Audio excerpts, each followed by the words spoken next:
What's up everybody, it's your boy Ant, and today we're making a vegan Dutch baby pancake topped with cinnamon apples, sausage scramble, and hash brown casserole. Takes a little bit of time, but it'll be worth it in the end, trust me. Now I prefer to cook my Dutch baby pancakes in a cast iron pan. So lube up your favorite 10-inch cast iron pan, then throw it into a 350-degree oven first thing. What you want to do first is lube up your favorite large non-stick skillet. I always make my potatoes in non-stick. You'll understand why in a few minutes. First we're going to prepare the sausage, and as you can see, it's seasoned with seasoned salt and black pepper on both sides. Now generally you don't have to season protein, but I find it's best to season faux protein because it needs a little bit of extra flavor. Except for faux chicken, which I'll explain in a later video. Next we're going to fry this on medium-high heat for 1 minute 45 seconds on the first side and 1 minute 30 seconds on the other side. See, that's a good thing about faux proteins. They don't take as long to cook, so if you're really hungry, you don't have to wait that long to eat. Okay, so now I transfer the sausage to a medium bowl lined with a small piece of paper towel, and I do that for a few seconds before I dice it up. Why do I put the paper towel in there? Well, you know, I usually do that whenever I transfer any kind of protein to a serving plate or bowl because it lets out all the excess grease. Now I know what you're thinking. It's faux protein, it doesn't have grease. Just a habit, I guess. Okay, as you can see, the sausage is all diced up and I added some tofu to it. Now I personally think extra firm tofu is the best kind for this. You could use just regular firm if you want, but don't use silken because for this application it wouldn't be the right texture. Anyway, you want to add a little bit of cheese to it as well. There's not much left in this package, so I'll just put the whole thing in there. Now, after everything is incorporated, you want to transfer it to a large grease skillet, as I've done right here. And you want to cook this mixture for 1 minute on the first side and 45 seconds on the other side. Now, doesn't that look like some delicious vegan sausage scramble? I could eat this outright, but there are a few more elements we have to make for this dish first. Okay, now I think it's time to make cinnamon apples. All you need is one apple. This is a Fuji, but you can use any kind of apple you want. So, first we have to peel it, and What? Where's my mechanical peeler? Yeah, I did buy one of those, but here's the thing. After I put it together and put the apple inside it, I started using the machine, and it seemed like it was working correctly, but then after a few seconds, it started peeling the apple. Not the apple skin, but the actual apple, and I'm like, well, that isn't right. So we're gonna have to go old school for this one. Okay, the apple is all peeled and chopped. Now it's time to make the glaze. Now, if you're wondering why I didn't save time by making the glaze while I was peeling and chopping the apples, it's because there's one aspect of the glaze, the maple syrup, that can mess up really quickly. Let me show you.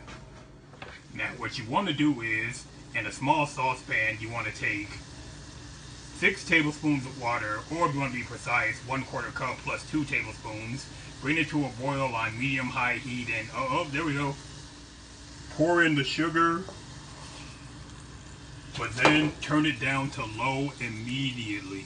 If you don't do that, then the whole syrup will crystallize and the texture just won't be right.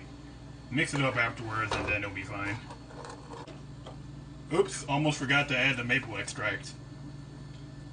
And after adding the extract, you can actually increase the temperature back to medium. Then just mix these in for a few more seconds until everything incorporates.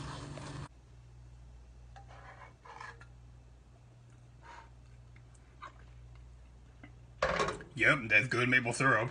Why buy the bottled stuff? Now I could just take this syrup right now and add it to some pancakes or French toast.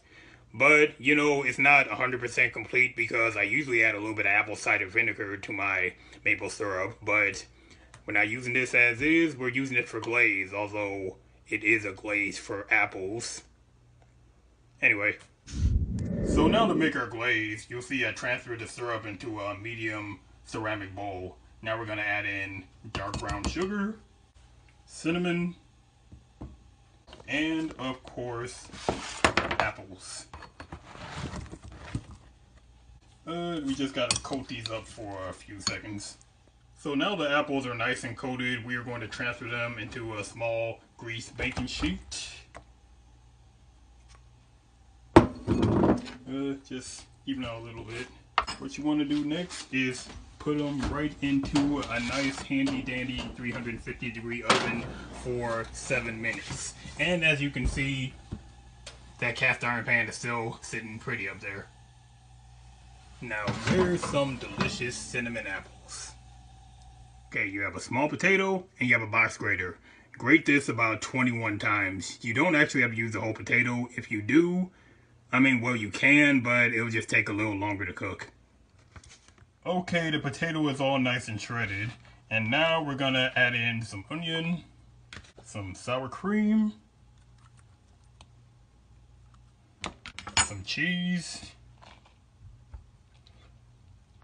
then sprinkle it with a little bit of seasoned salt,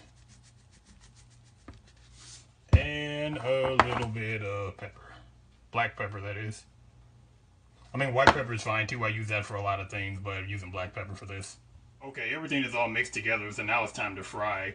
So after I transferred everything to the non-stick skillet, what I like to do is keep the heat on low for a minute, then I smash everything down with the pancake turner, and then I turn it up to medium-high.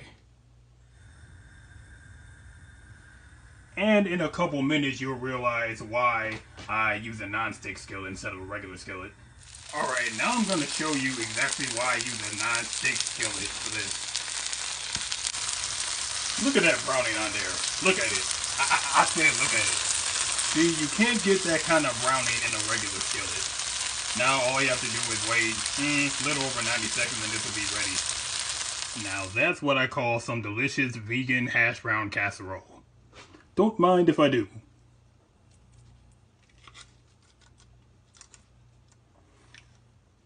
Oh wait, this is supposed to be on top of the Dutch baby, isn't it? Alright. Now finally it's time to make the dough for the pancake. So what I have here is a pot filled with water, big old stick of vegan butter, and there's some sugar and salt in there. Now you want this to boil on medium-high heat until the butter melts. Okay, the butter's all nice and melted. Now what we're going to do is reduce the heat to medium, add in about 2 cups of flour, and then we want our dough to form, so we're going to mix all this together with a wooden spoon, not a plastic spoon, not a metal spoon.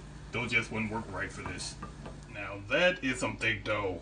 You might think it kind of looks like mashed potatoes right now, but it'll look better in a minute.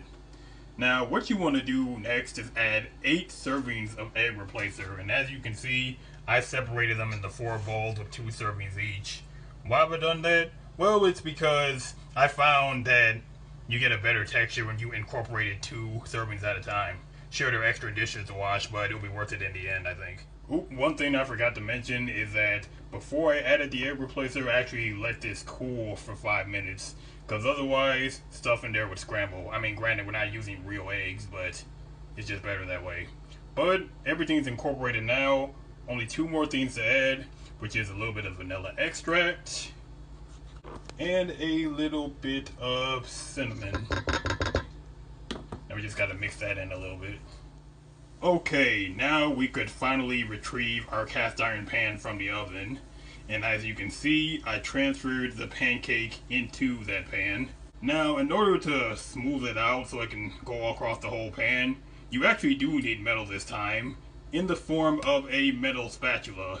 If you don't have one of those, then you can use the same hamburger turner you used before, just lube it up this time, or even flour it up.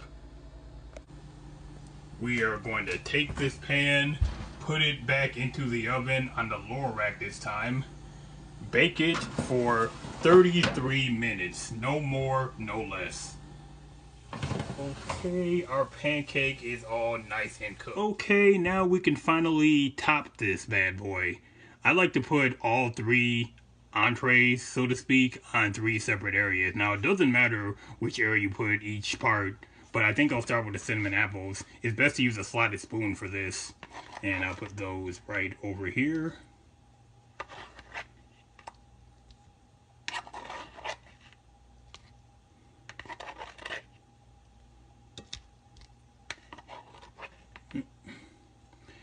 What the heck, add a little more of that leftover glaze. hash brown casserole over here. And finally, sausage scramble over here. Now, don't you want to just dive into this? I think I'll do just that. Actually, you know what? I think I'll just cut off a little portion over here. Got a little bit of casserole and some scramble in there.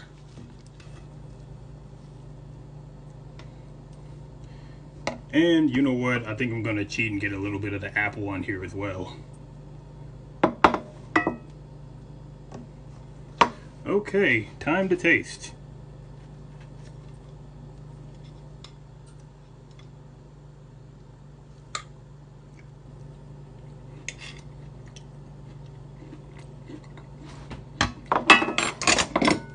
You will never, ever eat a pancake the same way again. Now, this is clearly too much for one person to eat in one sitting. This is at least 3 servings for me. So I suggest you just divide it up and then portion everything out into separate plastic containers or even plastic gallon storage bags.